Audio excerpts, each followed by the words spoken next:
Hello and Happy New Year everybody. It's your boy Corlax here, and today I've got a really great video for you.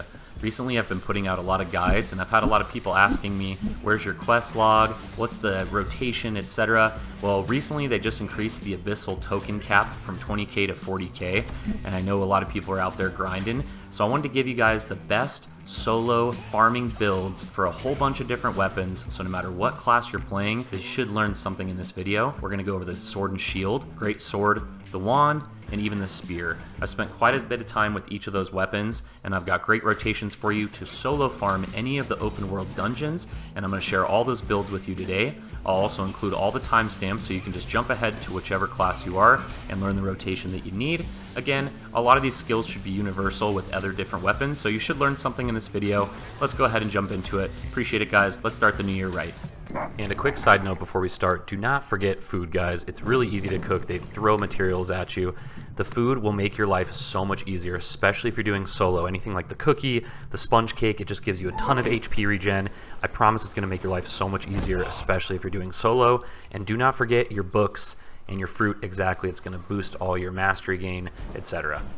Don't forget to pop that stuff before you start any type of farming. Super important. Make you way more efficient, save you more time.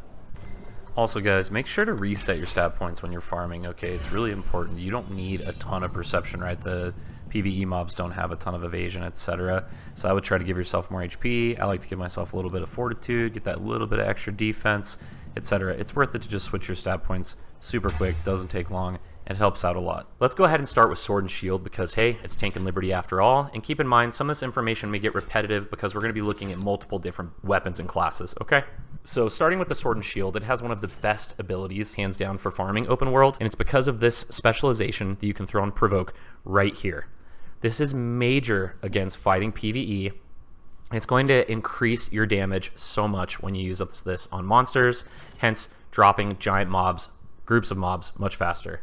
So it becomes Cleaving Roar, and Cleaving Roar works really well with so many weapons and so many skills, right? Just because it drops their defense so much. And first, we're going to look at this paired up with Greatsword, which is a really common build, Crusader, that a lot of people play. So we got Counter Barrier, which is huge. You're going to reflect damage with this, right? Major ability. When you have a ton of mobs around you, it's going to help DPS everything, AoE, which is great. And it pairs really well, synergizes with Piercing Strike really well. And I like to use Chain Hook because with this, sword and shield, greatsword, you really don't have range, so it helps pull range mobs in, but use line of sight. And with Annihilating Slash, use the specialization that gives it 2, and keep in mind it does more damage when things are weakened, and we're using our Cleaving Roar to weaken, as well as Piercing Strike. Both those abilities are a weaken, so your slash is doing even more as long as you're slapping strike and you're provoking roar, which is now Cleaving Roar. Let's swap over and check out the great sword abilities that I'm using and we're going to be using. So we're turning Gaia Crash into Frost Cleaving. This is huge, right? And we're using the specializations that are going to give it extra damage. It gives us increased attack speed as well as increased critical hit chance, which is just extra damage. And then we're using Guillotine with the AoE damage, okay? So on a critical hit, you get that AoE. So you get the increased critical chance that's going to help Guillotine get a critical hit so that it can AoE slap. And it's a huge bomb when it hits. You got to run this, okay? It's completely slaps. Now, Gaia Crash becoming Frost Cleaving is going to pair super well with Ice Tornado. You're just turning the slash into Ice Tornado with the specialization. And essentially, we're getting the attack speed increase that's going to allow you to stack the 10 stacks faster, and it also gives us extra CC resistance while we use it, which is huge, so you're not getting like stunned or interrupted. So ideally, you're going to slash faster, stack the 10 stacks that increase your damage, and you pop Frost Cleaving, and that's going to smack super hard. And we also have Will Breaker. This is a amazing greatsword skill, no pun intended, and when you use the damage area effect specialization, you're going to AoE everybody, and it's just going to reduce their defense and evasion a ton. Okay, so you pair this with that provoking roar skill that we have, the Cleaving Roar, with Will Breaker, and it just makes them super fragile, makes them tissue paper, the enemy, okay?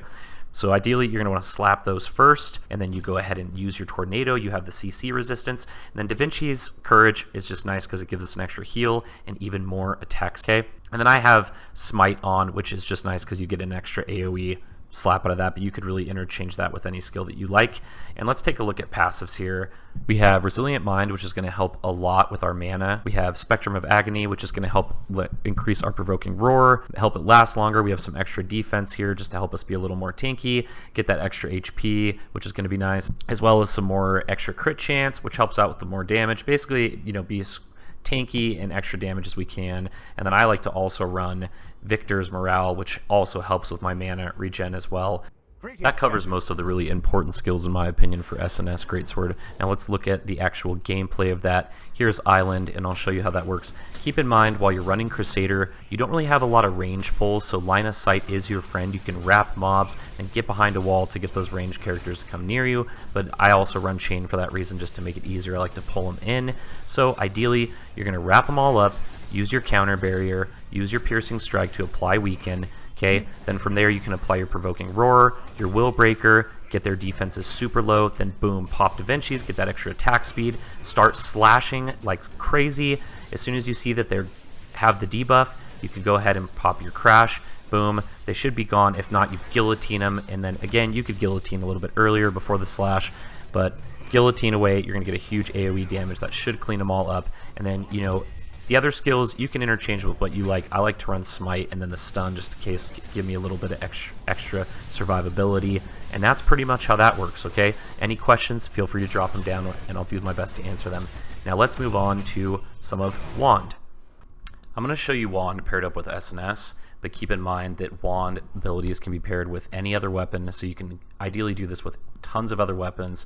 Really the big thing with Wand is the block. The block allows you to spread your Touch of Despair, which is huge, and then you're going to use Karmic Haze to basically spread your sleep and all your debuffs to all the other enemies. In my opinion, SNS Wand is one of the strongest farming classes in the game, obviously because the heal, mana regen, and the huge AoE potential it has, and I'll show you what that looks like here.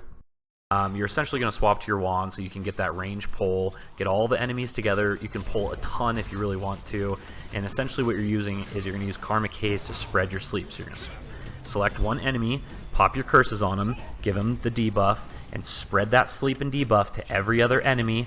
Pop your magic circle. Now all the enemies have every single full stack of curses. Boom, you pop your curse explosion, they all die. Okay, let's watch that one more time. You're going to pull all the mobs. You select one mob to give all your curses to. You spread all those curses to every other mob. Boom, you pop Curse Explosion. It's going to slap like a truck, and everything should be dead. And if not, you can clean them up with the rest of your skills. And here's a peek at that build. If you'd like to take a look, feel free to see what I'm using here and all the passives. Witty Strike is really good for if you're having problems with your mana, but again, keep in mind that really Chaotic Shield is a big thing that you want to have on when you're running this, and we have Resilient Mind and similar passives to help us with our mana and HP, which is huge when you're doing the big AoE farming. That really kind of covers it for Wand. Let's go ahead and take a look at the Spear now, okay?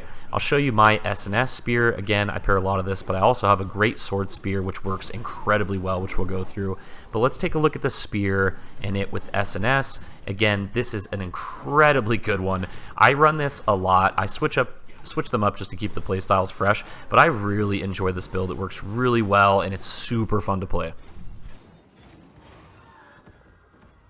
Here's the specializations that I use first, and that's going to be a lot of the Flame Synergy, and Blood Leech Aura is a major one because it's going to give us a ton of Life Leech, and Unyielding Sentinel's huge. We get more heavy attack, and it helps give us resistance as well. And Phoenix Barrage, basically a bunch of AoE abilities, and we'll talk about Javelin Inferno. It's huge, but it also is a huge mana burn, so you got to be wise when you use this to make this efficient. That's important. Again, we are using Cleaving Roar because it's just so damn good, and Counterbury as well because, again, that reflect damage is just so good, and it's just a great defensive ability. Keep in mind, a higher block chance shield is going to make this even better. For our passives, we're running Impenetrable, which is just a huge, damage mitigation. Resilient Mind helps with our mana. Aegis Shield, more defense. Spectrum of Agony is nice because, more defense, and it gives us Provoking Roar last longer, which we're returning to Cleaving Roar, which is just going to reduce their defenses even longer. Retaliatory Strike, more crit damage, basically more damage. More attack speed, even more heavy attack chance, and even more skill damage, so there's tons of damage there. And this is essentially what it looks like when I'm playing SNS Spear. So again, we're going to be using that Cleaving Roar to just reduce their defenses, and Unyielding Sentinel's awesome, just gives us more defense and a heavier attack chance, which is nice. More heavy attack chance, excuse me. And then these two skills are major with the, and if you don't know the fire synergy, I'll link my spear video, but essentially you're using Explosive Fury, and that gives you ammunition for the javelin throw. But keep in mind that javelin throw is a huge mana burn, so you really only want to use the javelin throw if you can clump a large amount of enemies together. Try to use it wisely, because it just burns a ton of your mana. Other than that, this build is just awesome. The Bloodleech aura combined with Witty Strike, you are just constantly keeping your resources high. You're always having HP and mana. So again, I go to this build all the time just because I can consistently farm without stopping. It's incredible. I really don't even have to pop food. It's super awesome. And I apologize, you know, my rotations in this video weren't even perfect, and you can still see just how incredible it is. You can switch out a couple of the different skills. I encourage you to try a couple different things, but this works absolutely stellar. You're going to want to pop Phoenix Barrage first, and then try to get stacks, because the Coaling Arc is going to do more at 5 stacks when they have 5 stacks of Ignite. Again, check out my spear video if you need a little more help with the spear in general. But try out this rotation. Maybe switch out a skill or two if you'd like, but this works so well. Just try it out, practice it a bit, and again, pop Witty Strike when you have a lot of enemies together so you can get the most mana back from it. It's going to give you a lot back. Okay, so that just about does it for that. And lastly, let's take a look at Greatsword and Spear, okay? Greatsword Spear is super fun. I like to use the stun block, and again, we're using a ton of the flame synergy just because the AoE is so incredible on it. So a lot of the flame synergies with Javelin, Inferno, Flaming Arc, again, Explosive Fury. Bloodleech Aura, again, is a must because the Life Leech is just insane on it. Remember to pop that when you have a lot of enemies, you get more out of it. Slaughtering Slash with the Explosive Specialization just to get more damage. And I always tend to open up with Phoenix Barrage to try to get as many Ignite stacks as I can right off the bat. Da Vinci's Courage is great for the extra attack speed boost and the heal. Again, Guillotine Blade, with the AoE just hits like a truck. And I like Tempest because you get that extra stun. It buys you a little damage mitigation, can help you in a pinch, really. And with that, let's go ahead and look at some of the passives. Again, we're going to get more hit chance. We're using, again, Victor's Morale because it's so good for helping our mana and HP, and we're getting the extra damage, ton of extra damage, extra crit, extra attack speed, extra movement speed, which again I think makes this build so incredibly fun. You're killing so fast, you're moving so fast. When you get the rotations down, it's a lot of fun. And I know I've said that all the builds are really good, but I really recommend this one. Save the best for last. Give this one a shot. When you get the rotations down, it's just insane. You're moving really fast, killing really fast, and again, it's a lot of fun. The really awesome thing about this one that I really want to show you here is pay attention to my resources. You are constantly at full HP and full mana, no problem. And by the time you're done with the rotation, your next skill rotation is up. So you can just dash from basically from group to group to group as you get better at the rotations. And if you have high crit and you're getting those Ignite stacks up, you're just gonna fly. I imagine this being like one of the fastest, best builds in the game, in my opinion. Give this a shot. It's a lot of fun, you know. So ideally, I'm going in there, I'm using Unyielding Sentinel, I'm using my Bloodleech Aura when I have a lot of enemies around me, and then, you know, Explosive Fury, boom, boom, boom, you're getting stacks up, getting your ammo up for Javelin throws, and you can eat them all up. And keep in mind, your dash boosts your heavy attack chance, so use that whenever you can. And I like to use the Devastating Smash when everything's, you know, really clumped in together, because you just get even more stun and damage mitigation with it. And Slaughtering Slash will eat all of those Ignite stacks up as well if you need to, and you can't get to like 10 stacks, you know. So give this one a shot. Now I'll let you guys take a look at my gear here as well. When I am using my SNS for farming, I like to just use Carnix because it just makes my stat distribution better. Just so much easier to hit higher strength and have a little bit more damage mitigation. But, you know, Carnix, you could swap that in or out and then just Duke Magnus, nothing crazy. And then I rock a bunch of Endurance and HP, but there's no reason, you know, this shouldn't work with HP, or excuse me, Evasion, as long as you're end game, which most people are now, even with blues, etc., or if you're with a group, all of these are going to work incredibly. And if I'm running Spear, I really, again, nothing crazy. You can craft this spear from the merchant in town using just like Abyssal token, the little Abyssal coins, nothing crazy. And it's nice because it gives you a good amount of fortitude, and so I like that spear. It has a lot of strength and fortitude on it, and then I'll throw on like the Butcher's Belt maybe for some more damage for myself. And that's about it. And then when I do Sword and Shield and Spear, I like to go Nirma, just kind of switch it up, get that stun get that little bit of increase, more wisdom for some more mana. I guess that's really going to do it for most of the builds, guys. I really appreciate your time. If you made this far in the video, thanks so much. Let me know what I got wrong. Let me know what I got right. What do you think is the best farming build? What do you like to play? What class are you checking out? Keep in mind, guys, T2 is coming, and I'm going to be dropping a whole bunch of stuff on T2. The next arena season is about to come up. I'm going to be putting up a guide on that. I am definitely planning to push rank. Basically, I'm going to be playing a lot more. I'm going to be making better guides for you guys, trying to make the best content I can. And keep in mind, when I get to 2K subs, get pretty close, I'm going to do another Steam gift card giveaway. Thanks so much for your time, guys. Have a great new year. I'll see you in a video really soon. Appreciate it.